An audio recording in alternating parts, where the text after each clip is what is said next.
They said, what the,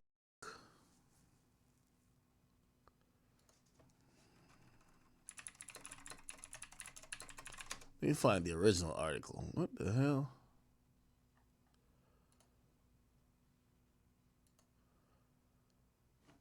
It says Sean Combs denies gang. Hold on. I'm about to use this in Microsoft Edge.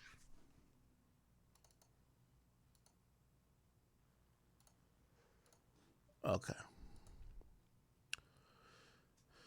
We can't read the full fucking art. Yo, are they charging for articles nowadays, bro? Like, what's going on out here? All right, fuck it, man. We're about to just read it from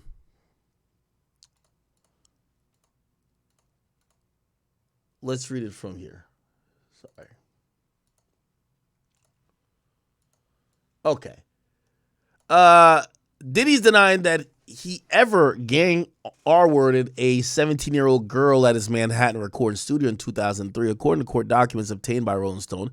He feels that the lawsuit is actually violating his constitutional rights because the defendant waited so long before making the accusation. Per the report, he complained about the timing of the lawsuit. The plaintiff's decision to wait more than 2 decades to file a complaint has prejudiced the defendant, and he has lost the ability to defend himself fully and fairly in this action. For example, some or all of the evidence that otherwise would have been available if the action had been promptly commenced may be unavailable, lost, or compromised. Diddy also stated that he never participated in any gang R word. He never participated, witnessed, or was in the presence or aware of any misconduct sexually or otherwise relating to the plaintiff in any circumstance whatsoever.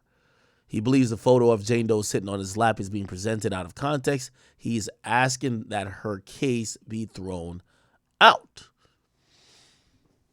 I don't think that's gonna have the case thrown out, man.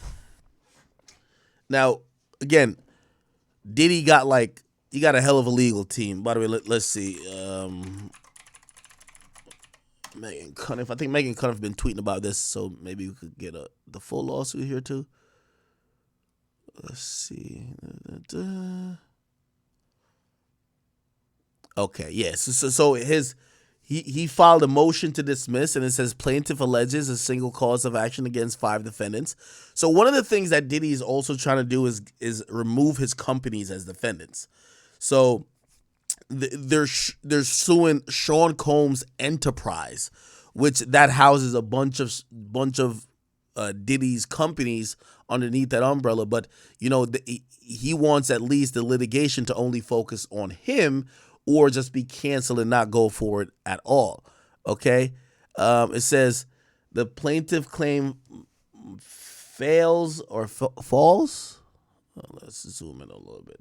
What the fuck?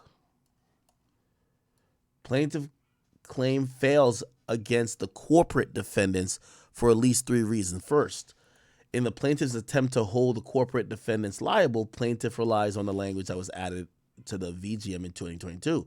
Such language, which expanded the VGM's scope of liability, is inapplicable to the plaintiff's claim, which is based on the misconduct that allegedly occurred in 2003. Secondly, if the plaintiff, okay, this is a bunch of like legal mumbo jumbo. Okay, the third thing looked like we might be able to understand it. And the third alleged misconduct of the individual defendants cannot be imputed to the corporate defendants. It is well settled that sexual assault and related misbehavior are outside the scope of employment and cannot be imputed to a corporate employer. Further, as to the defendant, Mr. Sean Combs, plaintiff has not alleged any facts or legal theory that can impute his alleged behavior to corporate entities he allegedly owns. Okay. Yeah, that's interesting. I guess in the Cassie case, probably they could, because they could say, yo, well, he's my boss. He's my boss at Bad Boy, and we have like this, or we had this sexual relationship or whatever the case is. But I guess in this situation, unless they're saying this Jane Doe person was like an intern or something of the sort, like if she was promised an internship, now those corporate, ties come into it, because they're like, well, it would have been an intern for Combs Enterprise, right? But if it was something where she was just linking Diddy by herself, okay, here's the full file. I think we got her. I think we got it. Yes, here we go. Okay, perfect. All right, all right. The full filing. Da, da, da, da.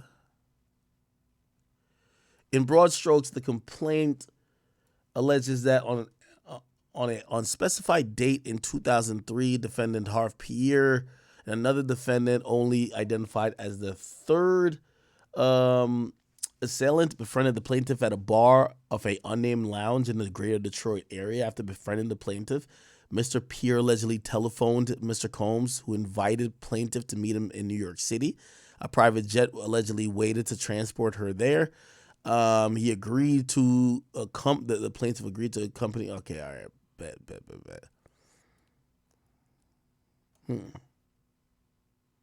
So missing from the complaint are substantive allegations concerning the corporate defendants. Okay, so this is more about get the corporate defendants out of there.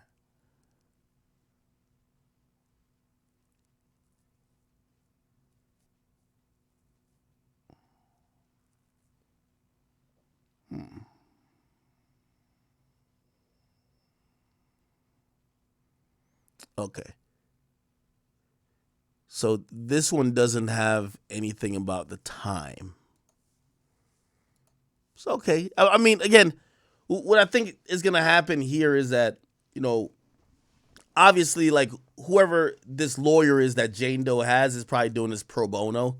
They probably heard about the rumored $50 million he paid to Cassie, and they're saying, hey, if we approach with a serious enough case and we start going hard, maybe he wants to cut a $10 million check or even less, but still they'll get a piece of that money. And who knows, they could be like, yo, we're going to do this for 50-50. We get half of it, right?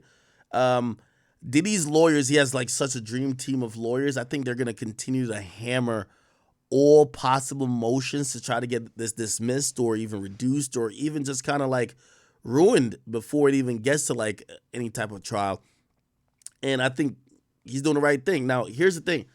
Some of the things he's going to ask for won't look good on a PR level. Like, if you're saying that you want the victim to reveal themselves, some people might be like, oh, you're trying to bully them, or you're trying to have your fans bully them, right? Oh, you want the case to be thrown out because the timing is like, oh, okay, so you actually believe there's a statute of limitations on that. So some of these things are going to be run in the media that doesn't look good on Diddy, but Diddy's at the point where he knows, man, people are saying everything about you. Right now it's about winning the case, and his lawyers are going to try every measure to try to make sure he doesn't get into having to pay this woman or, suffer even more PR damage from what's being alleged, right? Let's see. Okay. All right.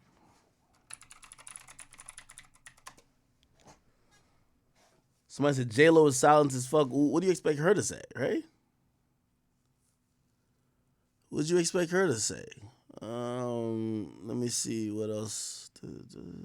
So basically, what Akademiks is saying is Diddy, he's a freaky man. He's a freaky boy. They have cut him out of everything basically because what Diddy really did for these companies was promote like he is probably top three of the richest black men in hip hop. He was cool, tapped in with everybody. Everybody knows him. He has the right connections. They're the money behind it, basically.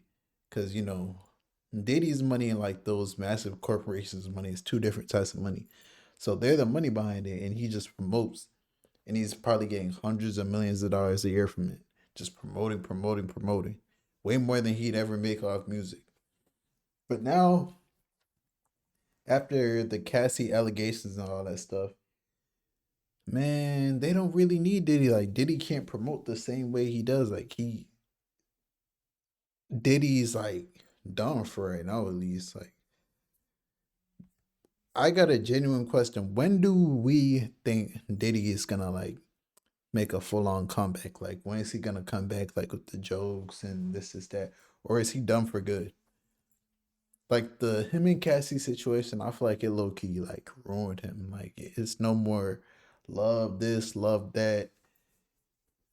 And I feel like he knew this was coming when he gave the masters back to the people around him, because he wanted everyone to sign NDAs. Those masters came with NDAs, and like a lot of the artists came out and said they're only really getting like 100 to like $1,000. That's it with those masters, because it's not really worth anything anymore. That's the reason he gave it back. But hey, man, it's at the end of the day is P Diddy. So yeah. Um, Do you think the companies are on the wrong for waiting until Diddy's at his lowest to drop him, or did they do the right thing dropping him? Because he's at this point, Diddy's like a cancer, like, and you don't really want him connected to anything right now. His name connected to something could bring your whole company down. So, man, I feel him for doing it, but it's kind of messed up at the same time. But hey, it's business, so it is what it is. But in the comments below, let me know what you guys feel about the whole situation. It's your boy Big Act News. Make sure you like, comment, subscribe, and I am out.